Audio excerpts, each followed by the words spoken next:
आप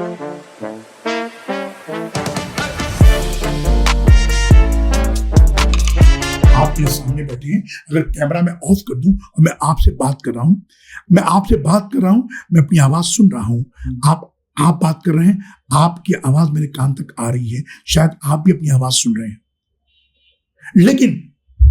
लेकिन अगर मेरी आवाज बाउंस बैक नहीं हो रही है, मैं क्लासेस कंडक्ट करता हूं, मैं बच्चों से कहता हूं कि भाई एक सीन है कि आईसीयू में एक मरीज है और आईसीयू में आपको मरीज से बात करनी है। आईसीयू का लॉ ये कहता है कि जोर से बात नहीं करने का, जोर से बात नहीं करने का। अब आपको एक्टिंग करनी है, जोर से बात नहीं करना, ये बात दिमाग में रखो और एक्टिंग करो। जब तक कि आपकी आवाज में एनर्जी नहीं होगी, आपकी आवाज माइक तक नहीं जाएगी। एनर्जी चाहिए। मैं आईसीयू में हूं, मैं किसी से बात कर रहा हूं तो मैं कहूंगा आप बीमार थे, इतनी शदीद बीमार थे, आपने मुझे बताया तक नहीं, एक फोन तो करवा देते, क्या आपने इतना मुझे गैर समझा है? आपके मेरे ताल्लुकात कितने पुराने हैं, हम एक दूसरे को बरसों से जानते हैं, और एक ये आवाज आईसीयू के लिए चलेगी, इस आवाज में एनर्जी भी है। लेकिन आईसीयू में आप कैसे बोलते हैं?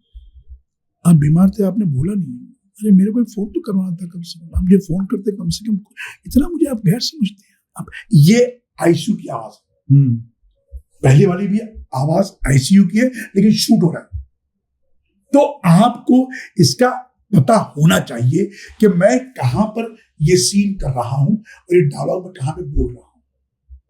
तो मैं ये चीजें अपने स्टूडेंट को सिखाता हूं कि चलते समय आप कैसे बोलेंगे और साउंड क्या होगा, लेटे हुए साउंड क्या होगा। Sound is very important. अगर साउंड आपका मेरे कान में नहीं आ रहा है तो मुझे आप में कोई इंटरेस्ट नहीं है। साउंड चाहिए, क्लियर कट मेरे कान में आना चाहिए। इस पर हम बहुत सारी एक्सरसाइज करवाते हैं, बहुत सारे, और हमारे एक्टर कुछ महीनों के बाद वो सीख जाते हैं और वो प्रॉपरली बोलते हैं।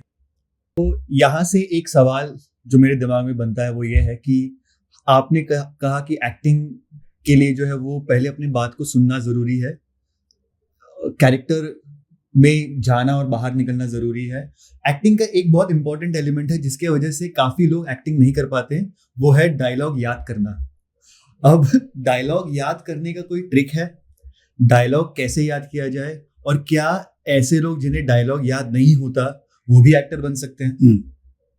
देखिए, पहली बात तो ये कि आपको एक्टर बनना है, आपने डिसाइड कर लिया, आपको इमोशंस पता है, आपको आपकी आवाज भी निकलती है अंदर से, और तो आपको क्या करना है? अब स्क्रिप्ट आपके पास है। मैं नॉर्मली ये कहता हूं बच्चों से, हमारे स्टूडेंट से, कि एक स्क्रिप्ट आपके पास आ गई, पहले तो 10 बार उस स्क्रिप्ट को आराम से पढ़िए, आराम से पूरा पढ़िए, first page to last page, फिर last page to first page. ठीक है? जब आप 20 बार पढ़ लेंगे तो उसकी बहुत सारी चीजें आपके आंखों में छप जाएंगी, मेमोरी में आ जाएंगी, और फिर अपने डायलॉग्स को जोर जोर से पढ़िए और अपने कानों को सुनाइए, कान को सुनाइए। आपकी आंखों ने उसको मेमोराइज कर लिया, अब उसको कान सुन रहे हैं और आपकी मेमोरी में जा रहा है, वो मेमोरी में जाएगा। जितनी बार आप पढ़ेंगे उतनी, मैं एक छोटी सी इस पर एक वाकया सुनाऊंगा। एक पिक्चर थी इज्जतदार, दिलीप कुमार साहब की। मैंने वहां से भी बहुत कुछ सीखा। तो दिलीप साहब मेरे गुरु रहे हैं, शफी नामदार एक्टर। यस। वो उस फिल्म में काम कर रहे थे। उन्होंने मुझसे कहा कि क्या तुमको दिलीप साहब को देखना है? माला नेकी और पूछ पूछ। तो मैंने देखा कि एक दीवार है और दीवार को बैक करके दिलीप साहब अपनी लाइंस पढ़ रहे हैं और हर बार वो लाइंस अलग वेरिएशन में पढ़ रहे हैं, सेम नहीं, डिफरेंट वेरिएशन। 10 से 11 बार उन्होंने पढ़ा और मैं पीछे खड़ा सुन रहा हूं। क्या दिलीप कुमार को जरूरत है कि वो एक सीन को 10 से 12 बार वेरिएट करे? नहीं, लेकिन मैंने महसूस किया कि उन्होंने ये कर करके अपने आप को याद भी करवाया और सही जो पंक्चुएशन था उनका उन्होंने पकड़ लिया। और सबसे इंपॉर्टेंट बात कि जो स्क्रिप्ट आपको मिली है उसको अपने राइटिंग में लिखिए। ये ओल्ड स्कूल का तरीका है डायलॉग याद करने का। जैसे मैं वहां पे पहुंचूंगा तो वो तो मुझसे सुधीर मिलेगा। मैं वहां पहुंचूंगा तो सुधीर मुझे मिलेगा। मैं वहां पहुंचूंगा तो ये क्या हुआ, मेरे हाथ ने लिखा मैं वहां पहुंचूंगा, मेरी आंख देख रही है पहुंचूंगा, बोल रहा हूं सुधीर काम सुन रहा है मिलेगा। तो 3-4 काम एक साथ कर रहे हैं आप। तो जब आप सेट पर जाएंगे तो मैं वहां पहुंचू, आपकी कई मेमोरीज में आ गया है, वो राइटिंग मेमोरीज में आ गया है, आपकी रीडिंग में आ गया है, आपके हियरिंग में आ गया है, आपकी कई मेमोरीज में आ गया है। तो डायलॉग कैसे भूलेंगे आप? क्योंकि हमारे वो एक्टर्स होमवर्क नहीं करते, मेहनत नहीं करते। हम आज के दौर में आज का एक्टर वो आज की कामयाबी देखता है शाहरुख खान की, वो आज की कामयाबी देखता है आमिर खान की, वो आज की कामयाबी देखता है अमिताभ बच्चन की, आज की कामयाबी देखता है मेरे भाई 50 साल पहले के। देखिए जब बच्चन साहब फिल्मों में आए थे, वो याद करना कैसे किया उन्होंने। 40 साल पहले और 30 साल पहले का शाहरुख खान याद कर, आमिर खान याद कर। वो तो 30 साल भूल जाता है, 40 साल भूल जाता है, तो आज देखता है ये शाहरुख खान बनना है। अरे कैसे बनेगा बच्चे? ये प्रॉब्लम आज की जनरेशन का है।